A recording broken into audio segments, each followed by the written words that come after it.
I am Kate All, and I'm going to be talking about Pinterest and creating a Pinterest marketing plan. And when I was asking about this type of session, number one, this is my first time at FinCon. So the amount of people is like, whoa, there's a lot. Number two is the only feedback I really got was that you guys wanted to walk away with something super actionable and that you would walk out of the room feeling like you had either already taken the steps or that you were on your way to take the steps. So the way I've designed this is in chunks of sections going from like Pinterest profile, keywords, boards, images. We're gonna go through it all. And I'll leave time to ask questions at the end too. And because it's workshop style too, and we're not just doing a main teaching session, it's totally fine if you wanna ask a clarifying question in between. It doesn't throw me off at all. Let me see.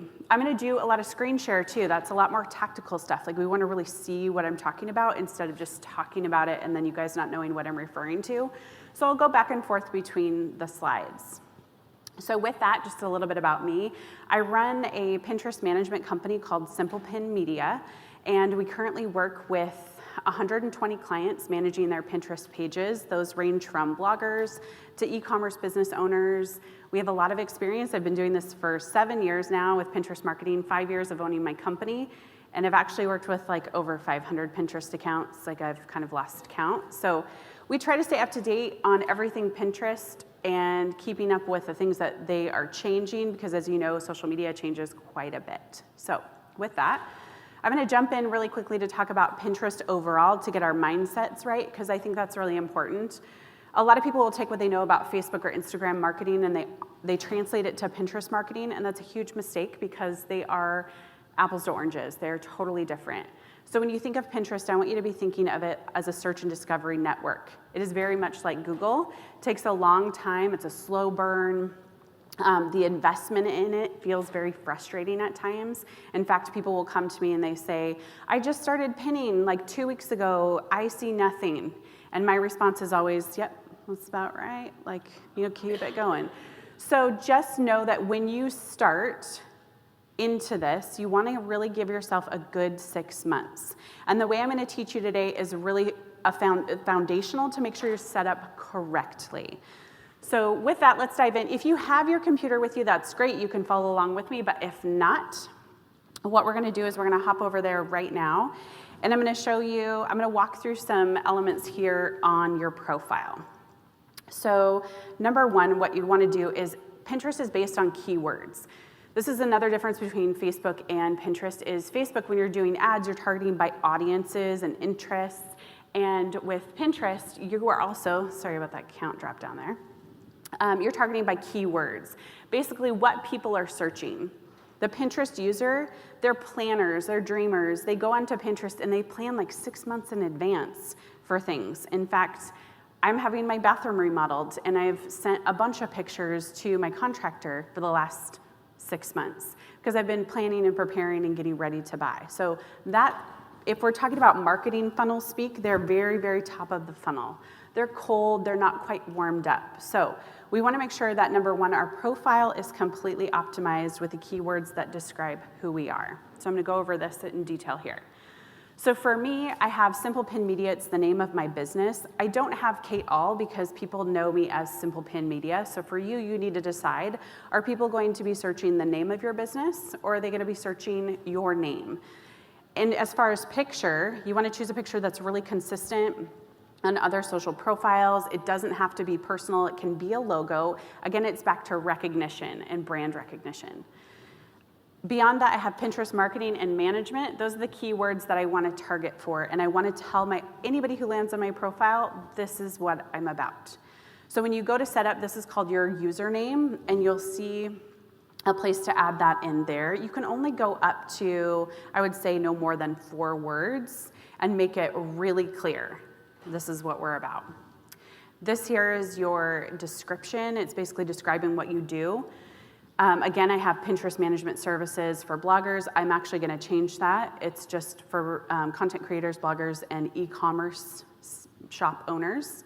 And then I have Pinterest marketing tips and more. And what I've done is I've taken a bit.ly link here and linked it to my email opt-in. The thing about this is that 80% of users are on mobile. This does not hyperlink on mobile. So it's not a high rate of conversion, but it's really just building that awareness that you have an opt-in that people can go seek out. So for me, that's my planner. It's something that I update every single year. And so I want to highlight that there. When you convert to a business account, Pinterest will add this here. So you don't need to worry about putting your URL in the description at all. Okay, with that, I want to go over keywords here. Oh, and by the way, just so you know, this section up here populates based on a board or a feed. So this will continually update. It's not something that you create. You simply just choose the board that you want this to pull from. That's it. Okay, so with keywords here, you can see already that my wood-framed bathroom mirror, that's part of my decor here, that I've been looking for the bathroom. But what Pinterest also does is it suggests ideas for you. Anything that comes up here is a keyword. These are things that Pinterest people are already searching. And then you come down here below to trending ideas. As you can see, it's Halloween decorations, keto recipes, apple recipes. Sometimes this can change based on your search already, because what Pinterest wants to do is they want to create in this home feed here what's called a smart feed. And this is your ideal feed. It's based on people you follow, people Pinterest might want you to follow, promoted pins, and things based on your interest. So if we're thinking about targeting our person with marketing, what we want to do is we want to have Pinterest show them our content based on their previous searches. So if somebody was searching Pinterest marketing, even though they don't follow me, Pinterest might see my content, see that it has Pinterest marketing in it for one of my pin descriptions, which we'll go through that in a second, and then serve it up to them in this smart feed. So we're searching for keywords that we want to use for our business. We would simply put it in here like this, like it's going to be almost like a word prediction. Obviously, you see Pinterest fails, but if we go further into marketing, we can see that it's gonna probably, because it's my account, it's going to populate more of people that I already follow. But we can even go down here, Pinterest marketing strategies. And what this is going to do is it's also going to give us this guided search box here. These are keywords that Pinterest uses as well. So when we're looking at whatever we do on Pinterest, this is key to naming your boards, to adding keywords to your profile, and then to targeting your users. And next we're gonna hop over into what to name our boards, because this actually is super important for how we end up in their smart feeds. At the top here, you'll see overview. That's just basically, it's gonna show you, they're obviously gonna really try to funnel you into promoted pins, which I think promoted pins are really great. But I definitely think you have to have your organic foundation up and running before you dive into promoted pins. So when we go to boards here, you can see the names of the boards that I have. I have one for my business, Simple Pin Media. I don't have best of, I don't have post from, I just simply have it's Simple Pin Media. I have my podcast, so I definitely have a board dedicated to that. So if somebody was to search, they would be served up this board. And then I have Pinterest tips. I have gift guides here because this is part of a product that we sell our audience, and that's how to master gift guides or how to make more money with gift guides on Pinterest. So we've created a new board for that. Pinning strategies, social media tips, Pinterest marketing for bloggers, Pinterest marketing for business owners. You can go as deep as you want. Are these all your own pins? Yeah, no, they're not all my own pins, so that's a great question. You can add other people's pins, and we'll talk about that in strategy. The ones that have my own pins are these two boards right here, because it's specifically dedicated to my content.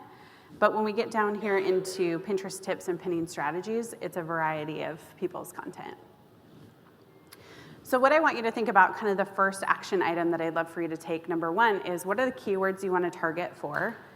And then number two, what would you name some of the boards that have to do with serving your audience? One of the biggest questions I get from people is if they already have an account, do they need to start over or do they just rebrand? One of the great things about Pinterest is that you can simply rebrand. So you can take a personal account and you can definitely convert it into a business account by changing up the names of the boards or moving boards to secret. So when you go in to edit a board, there's an option to move it to secret to where you no longer see it. That means you can pin to it as much as you want, and nobody will see it. So for me, I have a bathroom decor board. I don't really want my audience who's interested in Pinterest seeing all my bathroom pins, so that's why I have it there, and then I don't have to navigate between a personal account and a business account. Although now, as you can see, in the beginning, you can choose from any other accounts that you're logged into, which is a new feature that they have and super helpful. Okay, so now that we have boards, we have our profile optimized, and we understand keywords, let's go into images. So images are key to grabbing the user right away in the smart feed. And one of the things you want to be thinking about is billboard advertising. That's really all it is. And you want to be thinking, if somebody's going through super duper fast, what are the things that are going to catch their eye? And they're on their phone. They're on a 5-inch screen. So if you're creating your pin images on your big, giant computer, you're like, yeah, that looks great. Well, then you go over to your phone and you can't see it. So here's a few basic things you want to be thinking about when you're doing your images. And I have actually, I'm going to go over here. Okay, number 1, logo. This is brand recognition is really big on Pinterest. And this is something we're really learning from their promoted pin campaigns. They definitely call us to put your logo in the bottom center. And the reason they want to go bottom center is because Pinterest has what's called a visual search tool. And when you hover over an image, there's a little box in the right-hand corner, and you can drag it over to have Pinterest find related images. So this is really helpful for people who are looking for products, or maybe the pin image doesn't link anywhere. So you want to put your logo in the bottom middle. You want to stick with your brand colors. Again, that creates brand awareness. We do know that brighter colors obviously will catch people's attention, but if it strays too far from the look of your brand and you have blue and it's very muted, go ahead and use it. Just be really creative with how you're placing your words and what words you're using. The same font, that's another big one too. And the fonts should be, again, really, really easy to read. Maybe in your brand you have something that's really, really scripty.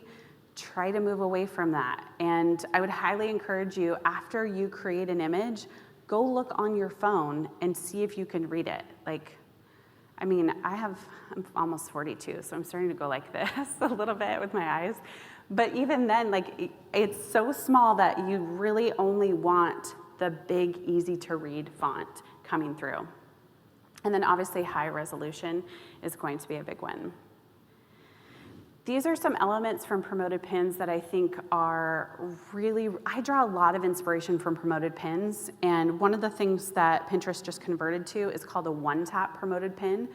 And what this means is that a promoted pin used to act like a traditional pin. You would click on the image, you would get a close-up, and then you could decide if you wanted to click over. Well, now these promoted pins are literally one tap. You click on them and it takes you there. What these promoted pin advertisers realized is that they needed to be very clear on their images, and these images were pulled before they transitioned to that. But you need to be very clear by putting a call to action button. And that's simply just a rectangle on your pin that says something like, find out more, take the quiz, join the challenge. And once we go back to Pinterest, I'm just gonna scroll through to see what pops up for me in my feed. But that is something that's really important, especially if some of you have an email opt-in that you wanna send people to. You wanna be really clear about what they're opting into. If you sell products, I love this one from Old Navy on the left. You can see they've put together an outfit, but it's a flat lay, and you can clearly see each product in there. Lifestyle is huge too. If you are a product seller of anything, there's 2 types of images you should create. One, where you can clearly see the product. So if you have a light, let's say you're buying a bathroom vanity light, I want to see what that light looks like up close, but I also want to see it in the lifestyle. I want to see how it looks in a bathroom. Is there a text limit that you recommend? What's that? Limited text? That they would say like how many words to put on there. Is that what you mean? I would say less is more like a provocative statement or a question. You don't want to get too text heavy, but just enough to get them curious. When you add too much text, something like an infographic, what happens is that users won't leave the platform because you've given them all the information. So I would say 4 to 5 words would probably be around the right amount. So then here also you can see Target has another one where they show multiple views of this bassinet. So it's appealing. It has a very bright background. I love the color that they've used there. Something that's gonna, again, catch the user's eye. I use this example in a few of my talks in my podcast, but it just really hits home. And that is, look at your billboards driving through your town. Because billboard advertisers know they only have the short amount of time to catch people's attention. So there was this billboard as we drove out of our driveway onto the main street, and all it said was mattress stores are greedy. And it was just black background. And instantly I was caught by it because it was such a really, really bold statement. Like, dude, somebody's doing a billboard, mattress stores are greedy? This is crazy. And it's TN.com, which is Tuft & Needle. It's a new mattress company that's trying to break out into the market, which I imagine is super tough, right? So using cues from people that are doing these billboards is really smart. So what is it that your audience's pain points are? What are the questions that they have? And how does your content answer that? Put that on the images, put that in the text, because that's going to hook them in right away. That's the same with the solving problems there. Like, super easy updates you can make. I can see that it's pillows. A note about images that I didn't say in the beginning is the ideal size is 600 by 900. It's a 2 to 3 ratio. Pinterest does not want you going any longer than 1260. And the reason being is that for a long time, people were creating what are called giraffe pins. Most often we would find these actually with infographics, is they would make things that were 3,000 or 4,000 in length, and then as a user, I would have to scroll forever. Well, this would allow them to get a lot of impressions, but they actually wouldn't get a lot of clicks. So you do want to look at your image, make sure it's clear. Length is definitely, you can go to 1260, that's great because it does take up more. We most often use it when we're doing either multi-product or we're doing stacking of images. The other thing that if you have not created optimized Pinterest images, and maybe you have some square ones like that, feel free to stack them. If you don't have time to update your images, take those 2 square ones and put a text box in the middle. This can be done through Canva. Tons of people love Canva and PicMonkey. It's really easy. And I would actually, if you have a lot of content too, and the thought of updating all your content is super overwhelming, just start with like 10 of the posts are already getting good engagement. So don't feel like you need to update all of them right away. So what I want to do here is I want to go back to see if we can find some of those. There's a really great promoted pin campaign. It's actually run by Nom, I think it is. This one right here is a promoted pin by ButcherBox. And you can tell that it's a promoted pin because of this little up arrow right here. Hopefully everybody can see that. But ButcherBox is putting on there their product and just saying, changing the way people eat meat. Again, it's a good call to action. It's kind of interesting. Okay, how are you going to change the way that I eat meat? Because this is really interesting. Nom, which I don't think it will pop up here, they have this one that is, okay, so this one's good. So we're at FinCon. These savings accounts paid 20x what your bank pays. You better believe I'm interested in that. And I hope on the other side, this is a really good thing. I hope on the other side, I actually find the answer. Because if there's one way to just piss off people, it's if they get over there and they don't find the information. So be honorable when you're doing this so that people can come back to you and know, yeah, they're actually going to deliver on the information that they're telling me that they're going to give me. So Nom is this one that all it says is the millennial diet. Take the quiz. Doesn't look like it's popping up for me. I've seen it like a gazillion times, but of course I'm not going to see it today. But thinking about that call to action, like I said with the button, is really important. So I want to pause here really quick to answer any questions before we go into the second phase of how to all connect this to your website. So do you have any questions on profile, on keywords, or images?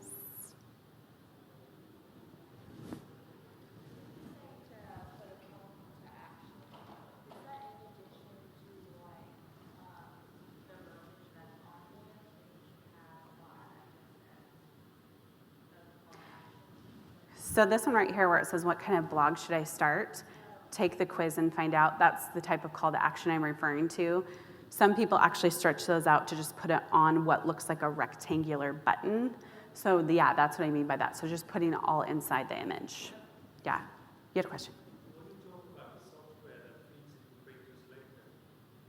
The software, how do we schedule to Pinterest? Yeah, I'll talk about that in just a minute.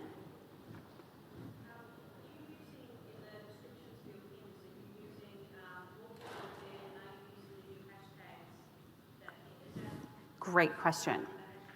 Yes. Okay, so that's a great question. It's are we putting the keywords in the descriptions? Okay. So that is one that I missed. So I'm glad you asked that question. Thank you. So the pin descriptions are the main ways that Pinterest serves up the pin to the people who are either following you or could potentially follow you. All right, so I'm going to go here. So pin descriptions need to be 1 to 2 sentences followed by 4 to 5 hashtags. And these sentences should be very clear, easy to read, do not keyword stuff at all. In this one, this is actually a fall trends on Pinterest, a smart content planning ideas.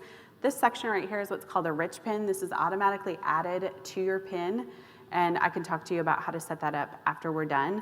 But this will usually pull in from the metadata from your site. And this you complete on your image on your site. Some people will tell you to put it in the alt text. Some people will tell you not to do that because alt text needs to be saved for Google. So there is a plugin that I use. It's called Tasty Pins. It adds a separate Pinterest text box so that I can complete this description in that text box. So this is what I have, and I don't have any hashtags on this one. But calling all Pinterest marketers, get ready to plan your Pinterest content calendar with this roundup of fall trends on Pinterest. So I'm targeting Pinterest marketers, Pinterest content calendar, and fall trends on Pinterest. If I had optimized this with hashtags actually how that works is hashtags funnel into what's called a chronological hashtag feed, which means if somebody clicks on a hashtag, which if they were here, they would hyperlink in blue.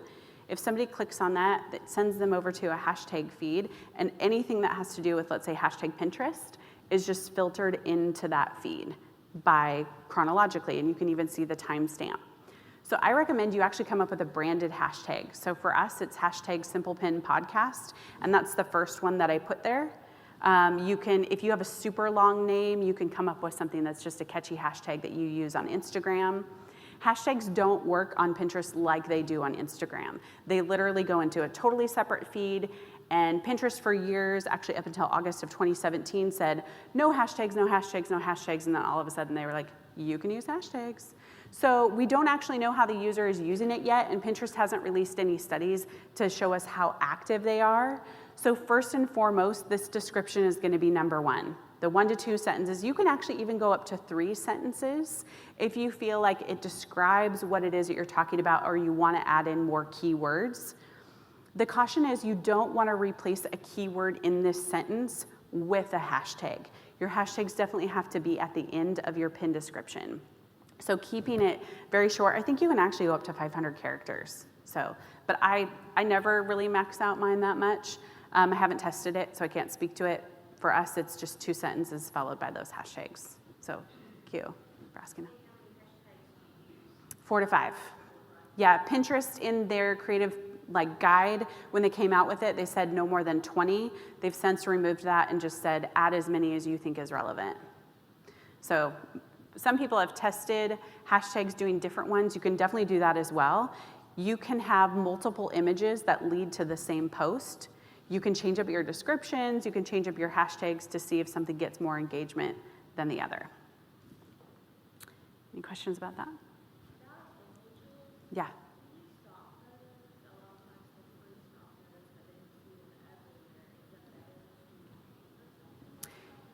Yeah, so the question is about stock photos and using free stock photos. What I would recommend is that you use stock photos that you don't think a lot of people are using, because what Pinterest does in their visual search is they try to match this related, more like this, is both matched by image and by keyword. So if somebody's using the same image, Pinterest will recognize it and match it together, even though it might be a totally different topic. So if you can get, if you have, even your own products, getting somebody to take products for you or product images for you. But I would try to get as closely related to the topic in your stock image as you possibly can, and then try to find some that are not overly used. We do see them on Pinterest, the same ones coming up over and over again, and the topics are super wide. So for that reason, get a little bit more niche down. Yeah. Okay, so with that, let's go ahead and we're basically going to be connecting how do we drive traffic back to our site. So the biggest thing, obviously, is what you want to be doing is if you're creating a blog post, or we have blog posts that are connected to our podcasts. So for this, what I'm going to do is I'm going to make sure that, number one, I have share buttons. I used to use Social Warfare for a long time for my site. Now I use Scriptless social plugin, and it's free. It tends to work better with my site. Scriptless social. I think it's simple. I'll confirm on the name. It might be like simple scriptless social plugin. So having share buttons at the top, that's going to be important, number one. And having a pinnable image there that people can pin. I do put my images in the post. Some people will hide their images. I've just never found that to be beneficial, especially if you're starting to drive a lot of traffic from Pinterest. It just makes it easier to pin for them so that they can pin the right image. This image too, if I hit the pin it button, you can see that it comes up here, and then it has the image right here, or not the image, it has the description right here. So here's an interesting thing, is I have my hashtags already there. You can see I have hashtag SimplePinMedia and hashtag SimplePinPodcast. Now Pinterest is recommending to me one of those has 4,565 pins associated with online marketing. I don't know how accurate it is quite yet, and we haven't seen any studies, so I don't want to speak too much to this, but you can look at that and see how many pins there are that have these particular hashtags. On Instagram, I know there's a whole strategy about ranking and what level you want to choose from with the certain amount of hashtags, like how many pins have these hashtags. We just don't know that yet. So I would say just start out by using them, and that's kind of my best advice on hashtags. I do. There's really no right or wrong way. I do like that it's in the post, so if you decide to put it at the top or bottom, either is appropriate. I get a lot of my traffic from Facebook and Pinterest, so it's pretty split. Some people who get their traffic from Facebook or from Twitter might want to put it at the top. Their horizontal image at the top, because they're going to get a lot of traffic from there. But for me, I just put it at the top. And then I do also have my Facebook image towards the bottom. Yeah.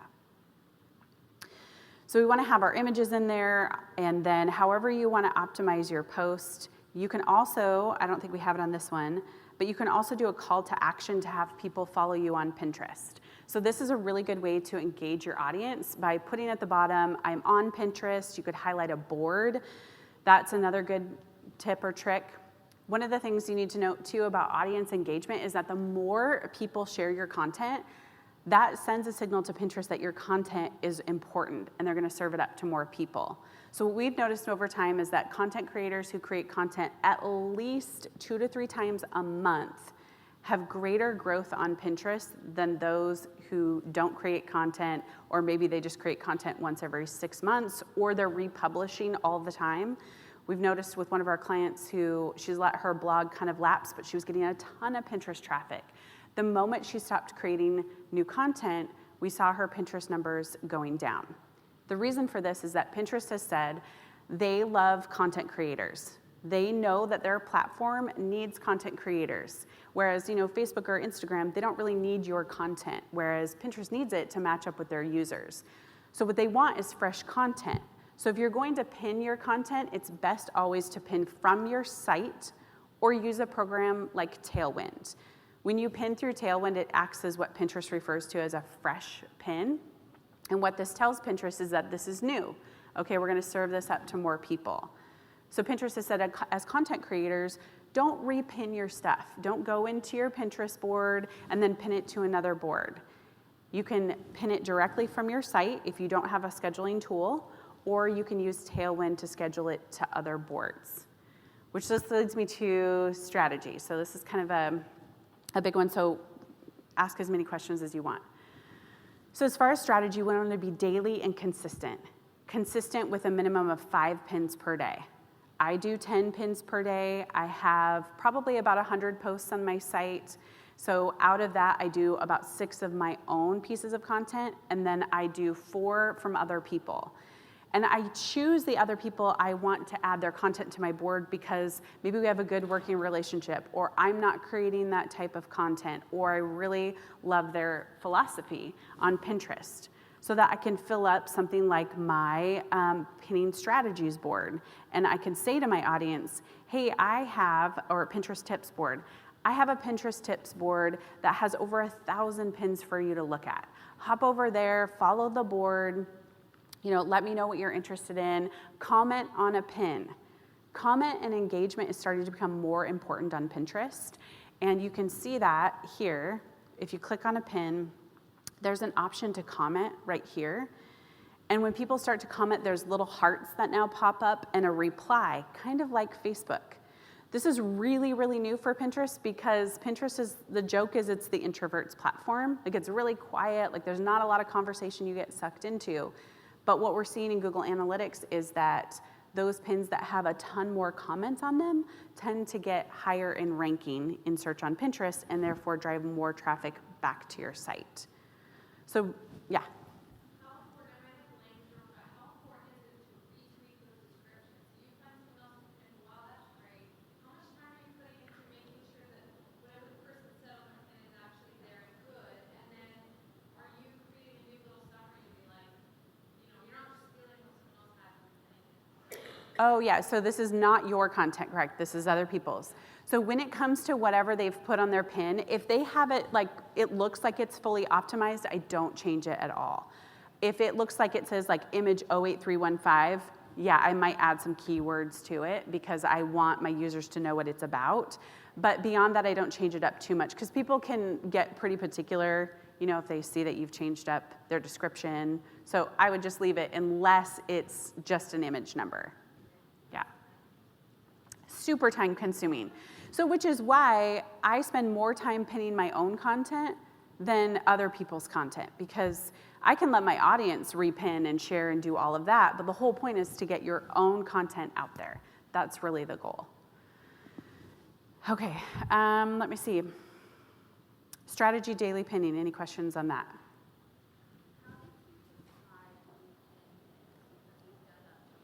Yes. Right. Okay, so the question is, how do you decide on how many pins you do per day? What I tell people is it's how much content you're creating. Pinterest has no limit. In fact, what's interesting about Pinterest is they don't have a lot of penalties or ways that they demote your content or don't show it in the feed. In fact, in their creative guides, you can pin as much as you want, but you want to be aware of user experience. So if it's a pin, you don't want it to have to be back to back to back to back of the same pin. You want to have a little bit of variety.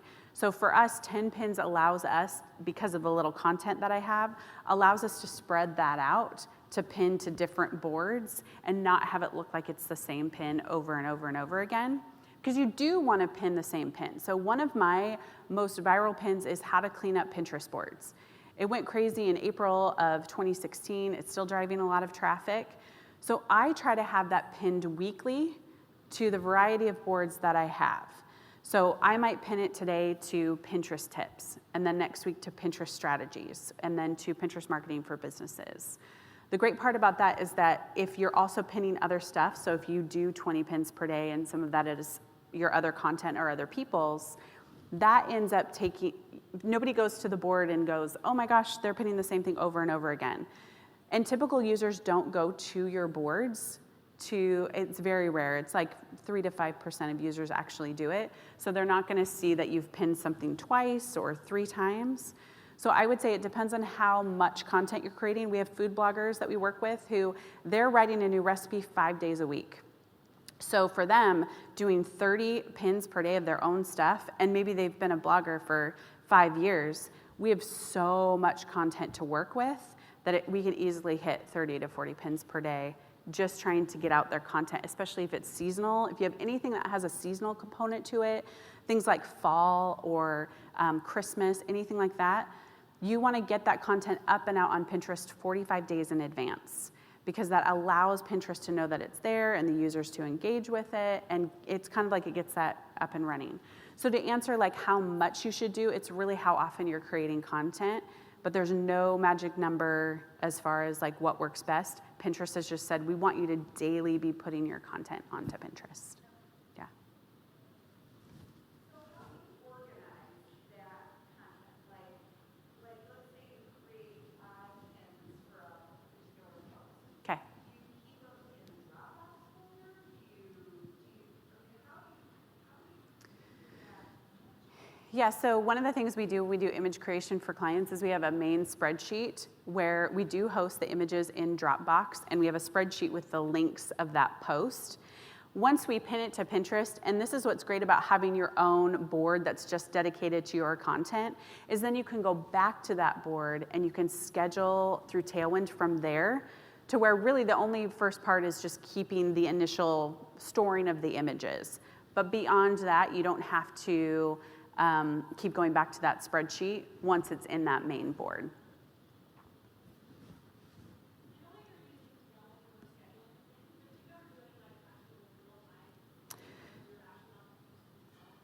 Yeah, so the question is real-time pinning versus scheduled pinning. So we've done several tests in our company over the years to see if real-time pinning increased traffic versus scheduled pinning, and we've never noticed the difference at all. So for us, with just keeping on top of it, I would forget 100 times out of 100 to schedule if I had to do it manually, which is why we do Tailwind, and then it's just scheduled in those intervals that we set. So yeah, we never do it. And we try it every once in a while again if we think it will increase the client's traffic, but it's never proven to be consistent.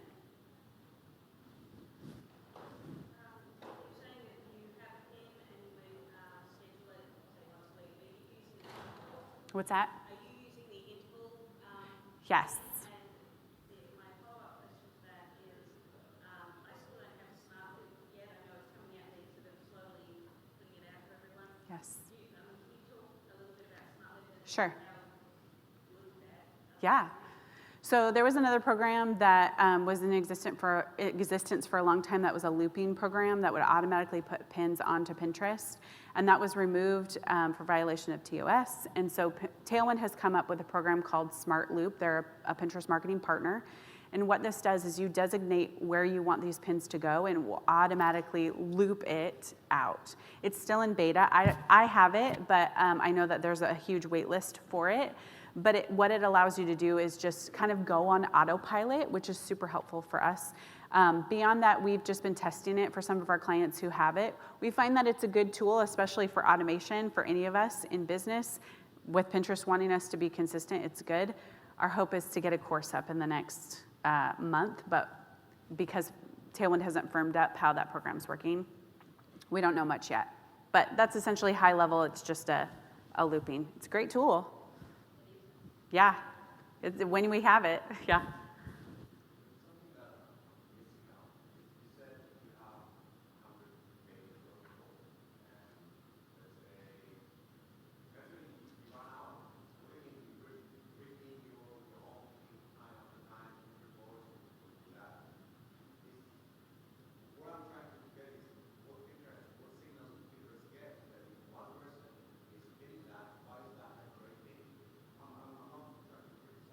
No, it's a great question.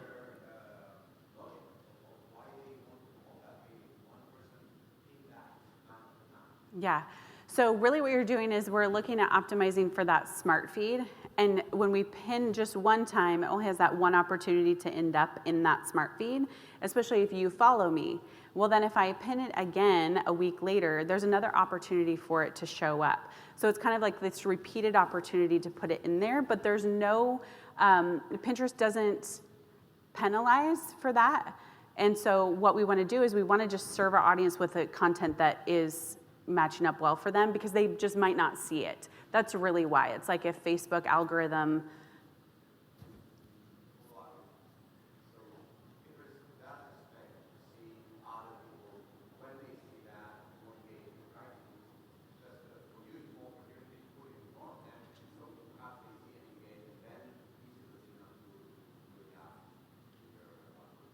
Right.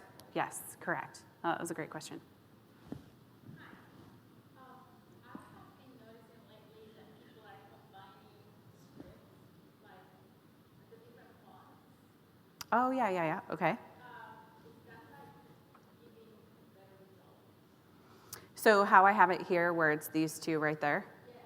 Yeah, so what I like about that is it grabs the eye in a little bit of a different way. There's some that are like straight block. We haven't run any like data tests yet to be able to say one over the other, but it doesn't just have the straight block. It can have a little bit of that variety to pull the eye in.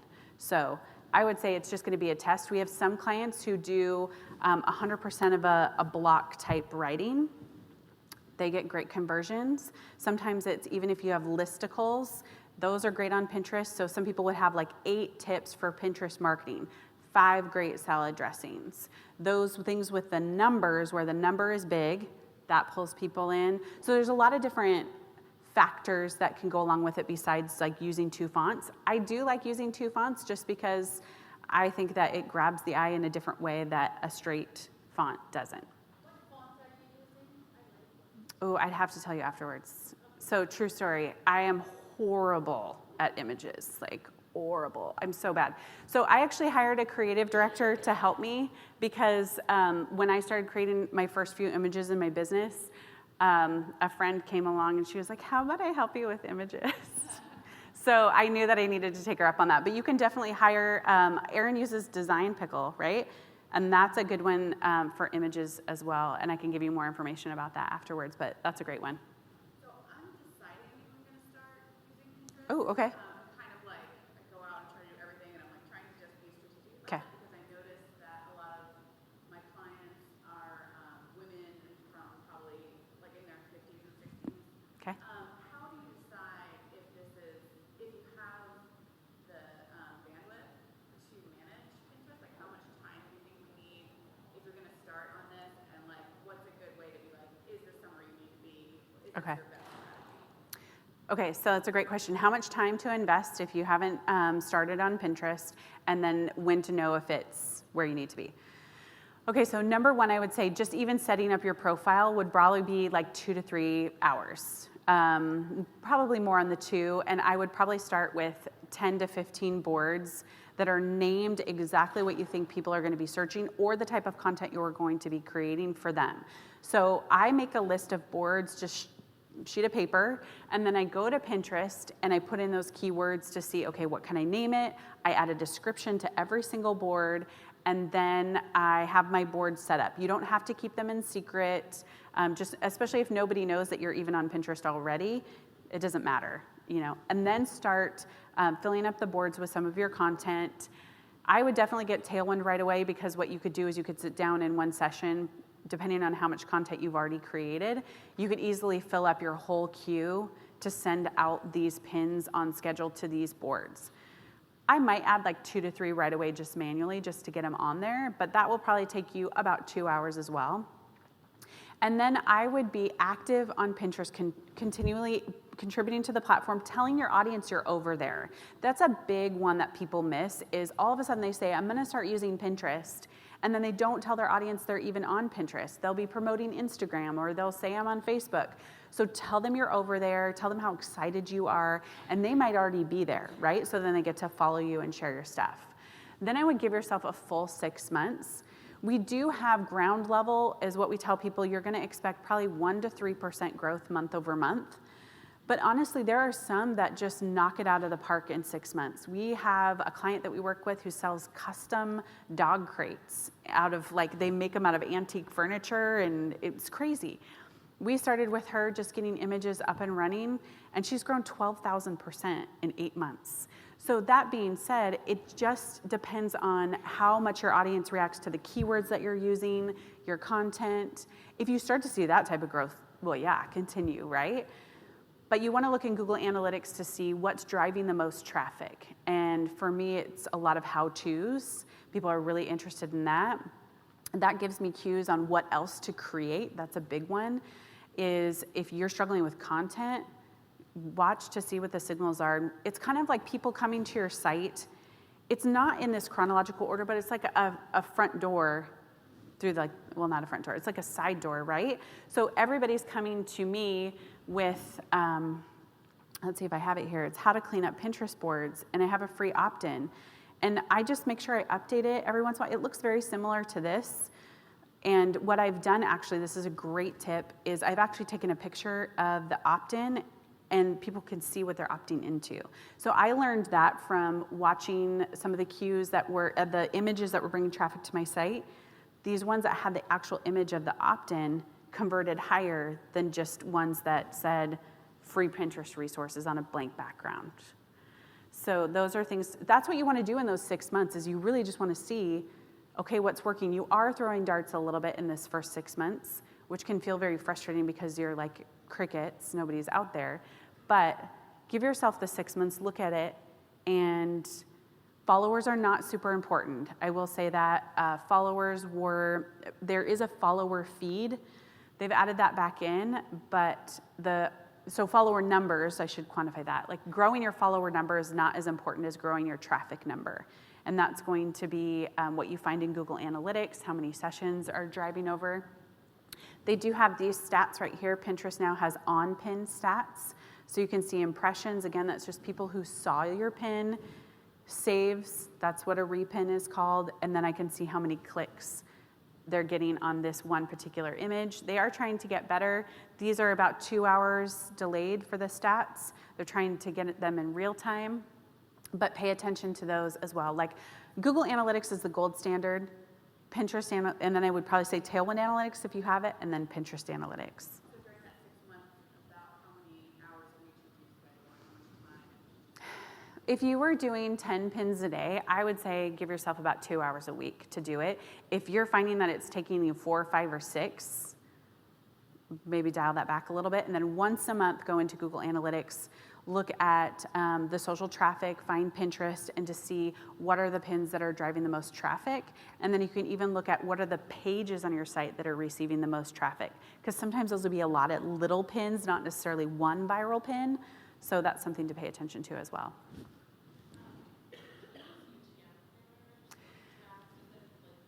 Yes. Yeah. We do use UTMs, and that's really good to get in the habit of using it, especially if later down the line you go into promoted pins, because promoted pin conversion tracking is a little bit skewed. So UTMs are definitely a good thing to use, and a lot of people, some of our clients keep track of them in spreadsheets, and then just see what's happening with each individual pin. I, for some reason, hate setting up UTMs. Even though it takes 3 seconds, I just shut down. So, but it's a good tip.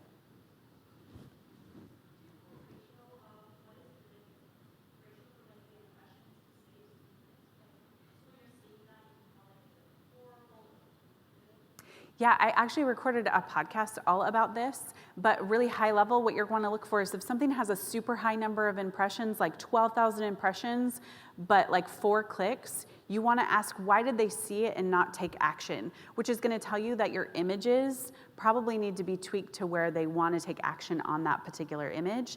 If you see them more closer together, with this one, this 500 impressions and 6 clicks, that's not a bad disparity, but if I was to say that was 10,000 and then 6, I might want to ask myself why they're not clicking. Yeah. Yes. Yeah, let me show that in action. So what I mean by that is you can go on here and I can hit save. That's called repinning. It's saving again within the platform, whereas you want to go to your website instead and pin it directly to Pinterest. Yeah. Any other questions? So you're just repeatedly hitting the real platform? Yes. Yeah, at least 10 a day. And once you use Tailwind, what's great is inside Tailwind, you can go to the content again and it says reschedule or schedule again, and you can easily just do it all from there. Yeah.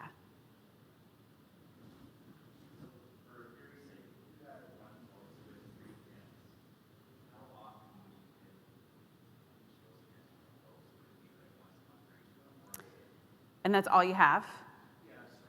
Okay. I would say if it's one post with 3 pins, if I had very little, then I would probably do it one every 2 weeks. As long as I'm having other content, if you're gonna have pinning other people's stuff in between, you could even go once per week.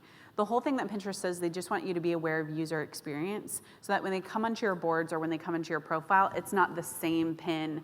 Because when somebody goes to a profile, it automatically goes to pins. And so if you hop on there and it's just the same, it's not very appealing as a user.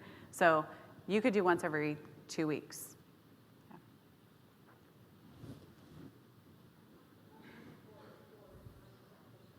Oh, good question. So group boards versus personal boards. If you've been on Pinterest for a while, you know that they have group boards, and group boards are a collaborative board. Pinterest started them because they originally had the idea that if you had a wedding designer or a wedding event planner, you guys could get on a collaborative board and you could share ideas. Well, it kind of went really crazy, and there started to be group boards that had 10,000 contributors, and it was very spammy and it didn't look very good. And so Pinterest has now said, we're not a big fan of this. This is not the way we intended you to use them. So group boards still can be good for getting exposure of your content, but I always tell people these 3 things. Number 1, it needs to have a very specific title. It can't just be the best pins. If you do keto, for example, it should be something like keto family-friendly recipes, keto breakfast recipes. Has to have a low number of contributors, probably less than 10. And then it also has to have content that you think is awesome. So you're not at risk of people sharing something that's like, fitness boards are really bad about this. There's lots of sketchy pictures that come up, and it's not good. So you need to be thinking, do I support the contributors on this board? Do I want my people to see it? Pinterest just released this morning, actually I was just playing around with it, what's called communities. It's been in beta for a little while. There are links to join. I'm still discovering how to do it and how to figure it out, but it's very much kind of like a Facebook group where you can share pins and you can have conversation. That's where they want to go instead of group boards. So what I tell people is, before there was a really big focus on get as many group boards as you can, get on as many. Now the shift is create your own boards. Make sure they're keyword titled so that, and this is how to understand that, but let's say you have a board in your profile that's called women's fashion, and somebody comes to that board and they pin something from there and they're not following you. Pinterest sees that as a signal that this particular user is interested in women's fashion. Maybe they've pinned something right now for fall, and then Pinterest, because they know they're interested in women's fashion because of all this, they're gonna show them more content from that board in their smart feed. Well, it's so broad, women's fashion, that they could show them something from the summer in the fall.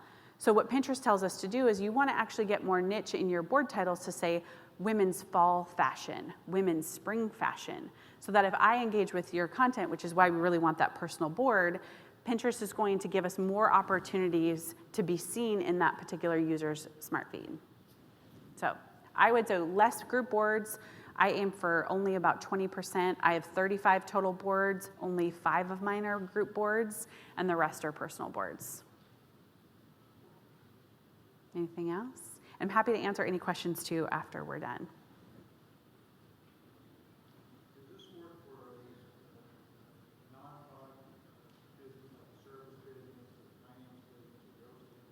Yeah. So I'm a services-based business, so I would say it works really well, but the content marketing, the warming the user up through blog type content is key. So it doesn't matter if you're finance or services-based or whatever, having that content there to tell them more about who you are or to offer tips. Finance would be great as far as, especially if you help people with a particular type of service and you want to answer their biggest objections in a blog post. It can definitely work. We even have a guy that we just started with who does stock trading. So it's really, again, all about that search factor and really getting out front and training people, or not training people, but educating them and warming them up. So yeah, I've seen lots of different niches, so I definitely think it would work. And it works for me too. It's a great exposure for my services, but it's all definitely run through blog content.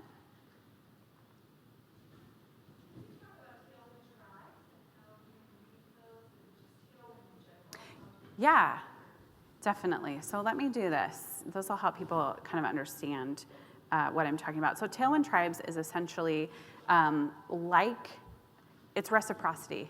You know, it's like a group board. It's like a pin share thread. This is what the inside of Tailwind looks like, and what they have over here is called Tribes.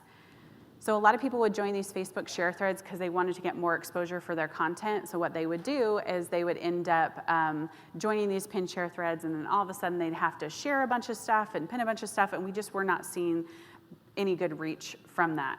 So what Tailwind did was they solved the problem to integrate it all into scheduling. So Tribe is essentially just a group of people. It can be any size that you want it to be, that you want to join together, and you agree to share their content and they agree to share yours. That's the only way it's going to work. A lot of people join Tribes and they just drop their content in there and they don't pin from it. Well, that's not really the true spirit of why Tribes were created. It was all about the reciprocity. So for that, each tribe owner can set their own rules. Some will say you put in 1 pin a day, you pin from the tribe 2 pins per day. It's essentially just a way to get a greater reach for your content. So Tribes, I believe it's added on to the service, like you have to pay for it in addition to scheduling. Don't quote me on that, but I think that's how it works. But I would only use it if you're joining with a tribe of people that you know you don't have to pin photos that you don't love. So something we hear from a lot of people will say, hey, I'm a part of a travel tribe. I hate everybody's photos, so I'm just pinning them and dumping them in this board. It's like, well, that's not really helping anybody. So you want to make sure that even if it's 3 to 4 people, in fact, I recommend the less people in the tribe, the better, usually less than 5.